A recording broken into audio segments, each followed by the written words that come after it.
फनफनी बिल्ला।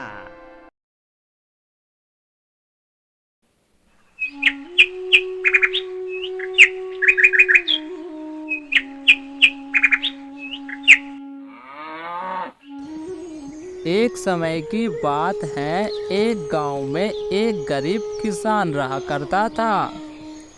वह किसान हर रोज शिव भगवान की पूजा किया करता था। पूजा करने के बाद ही वह किसान कोई कार्य किया करता था, क्योंकि वह किसान शिव भगवान जी का बहुत बड़ा भक्त भी था। संपत्ति के नाम पर गरीब किसान के पास एक भैंस थी। उसी से अपने खेतों में जुताई किया करता था और अपना जीवन व्यतीत किया करता था गरीब किसान।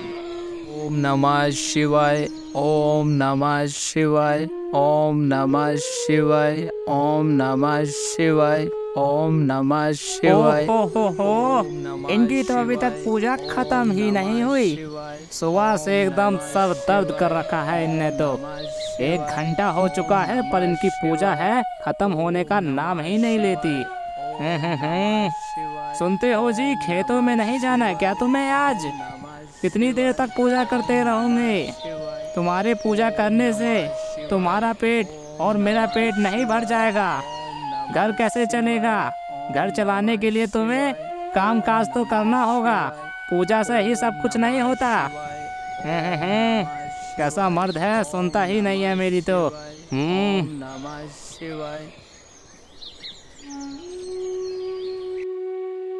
अरे भाग्यवान, क्या पीछे खड़ी होकर रोज सुबह गला फाड़ फाड़ के चिल्लाती हो? और जब भी मैं पूजा करता हूँ तभी तुम गला फाड़ फाड़ के चिल्लाती हो। चला जाऊंगा ना मैं काम पर। पहले भोले बाबा की पूजा करूंगा मैं। तुम्हें अच्छे से पता है मैं भोले बाबा का कितना बड़ा भक्त हूँ। उसके बाद भी तुम रोज सुबह टोकती रहती हो मुझको। भोले बाबा की कृपा बनी हुई है हम पर, इसीलिए हमारा घर चल रहा है, उन्हीं की वजह से। समझ में आया? हो अच्छा, तो तुम्हारा कहने का मतलब है कि भोले बाबा की कृपा से हमारा घर चल रहा है। अगर ऐसा है तो मैं दुकान पर नमक लेने जाती हूँ तो घर में चावल खत्म हो जाता है।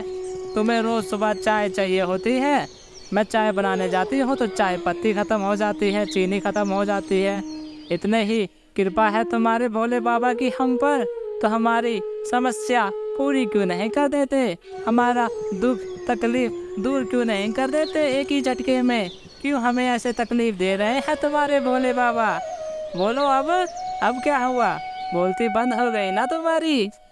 हो, सुबह सुबह चपड़ चपड़ करके मेरा तो सर दर्द कर दिया तूने। हाँ, खेतों में आज बहुत काम है। मेरा दिमाग खराब मत कर, चुपचाप खाना दे मुझे। मैं खाना खाकर खेतों में जा रहा हूँ। बहुत काम है आज खेतों में। ओहो अच्छा जी, प्रभुनाथ को बहुत भूख लगी है। खाना खाएंगे तभी तो खेतों में काम करेंगे। एक काम करो प्रभुनाथ, भोलेनाथ जी से बोल दो कुछ चमत्कार कर देंगे, खेती की जुताई अपने आप हो जाएगी और तुम्हारा पेट भी बढ़ जाएगा। चलो बैठो चरपाई पे, आल्टी पाल्टी मारकर लाती हूँ मैं खाना परोस कर। ए भोलेनाथ, कितना चपड़ चपड़ करती है ये औरत, बेअकल है, इसे माफ कर देना। भोले बाबा का भक्त सीतारामा अपनी पत्नी के हाथ का बना हुआ खाना खाकर निकल जाता है अपनी भैंस के साथ खेत की जुताई के लिए।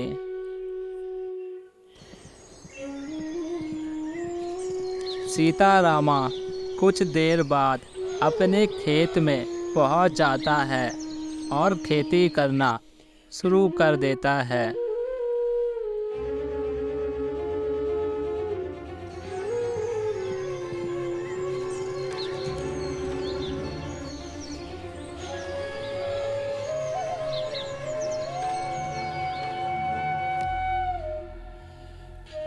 सीतारामा अपनी भैंस के साथ अपने खेत की जुताई कर ही रहा होता है। तभी अचानक सीतारामा के खेत में एक जहरीला सांप आ जाता है और वह सांप सीतारामा की भैंस को काट लेता है। अरे ये क्या, ये तो एक सांप था। ये सांप तो बहुत जहरीला था। इस सांप ने मेरी भैंस को काट लिया और ये क्या, अब मेरी भैंस मरने वाली है। अब कैसे मैं अपना परिवार चलाऊंगा। मेरे पास एक भैंस ही थी जिसकी मदद से मैं अपने खेतों की जुताई कर कैसे तैसे कर कर अपना जीवन व्यतीत कर रहा था। अब मेरे पास भैंस भी नहीं रहेगी तो मैं कैसे अपना परिवार चलाऊंगा। बोले बाबा, अगर आपको मेरा दुख और तकलीफ सुनाई और दिखाई दे रहा है तो मैं आपसे बस एक प्रश्न पूछना चाहता हूँ, क्या यही मेरे भक्ति का फल दिया है आपने मुझको। हे बोले बाबा, मुझे मेरी भैंस लौटा दो बोले बाबा। अगर आपने मेरी भैंस नहीं लौटाई तो मेरा भी विश्वास उठ जाएगा भगवान से। मैं भी आपकी कभी भी पूजा नहीं करूँगा। आपकी क्या, मैं किसी भी भगवान की आपको ही पूजा नहीं करूँगा। मेरी बीवी सही बोलती थी, लेकिन मैं ही अपनी बीवी को डांट देता था। अच्छा करने वालों के साथ कभी अच्छा नहीं होता। मैंने किसी का कभी कोई बुरा नहीं करा, लेकिन मेरे साथ हे प्रभु, आपने ऐसा क्यों किया। हे प्रभु, मदद करो, मेरी मदद करो, नहीं तो मैं मर जाऊंगा प्रभु, मैं भूखा मर जाऊंगा। हे प्रभु।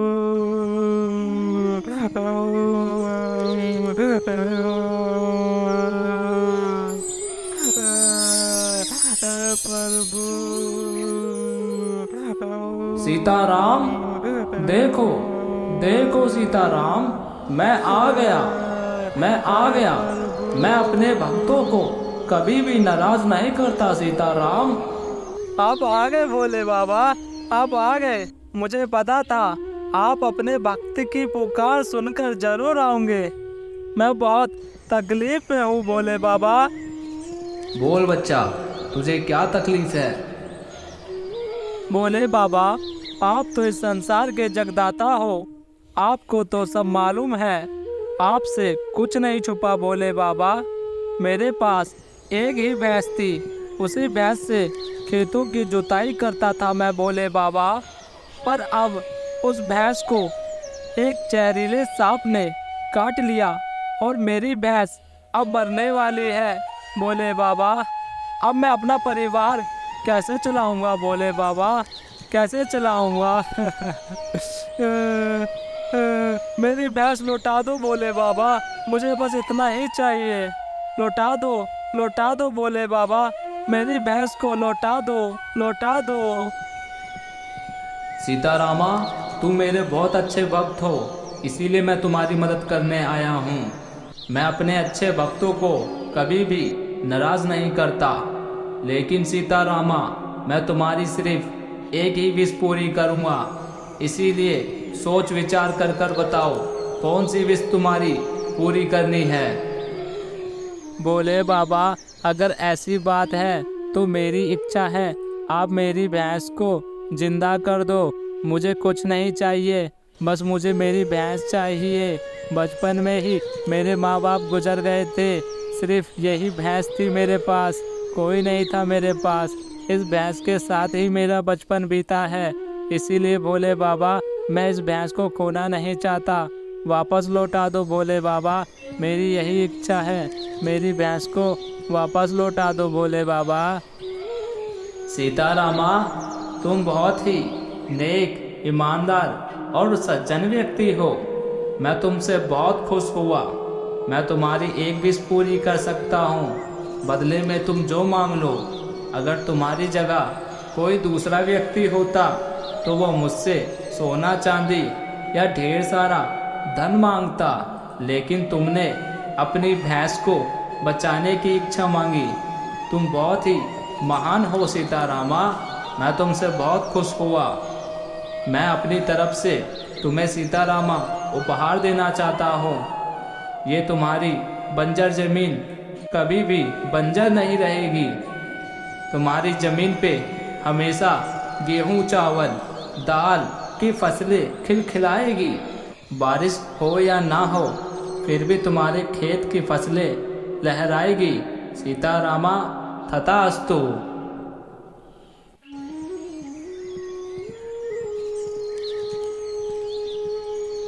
शुक्रिया भोले बाबा, मेरी भैंस जिंदा हो गई, जिंदा हो गई।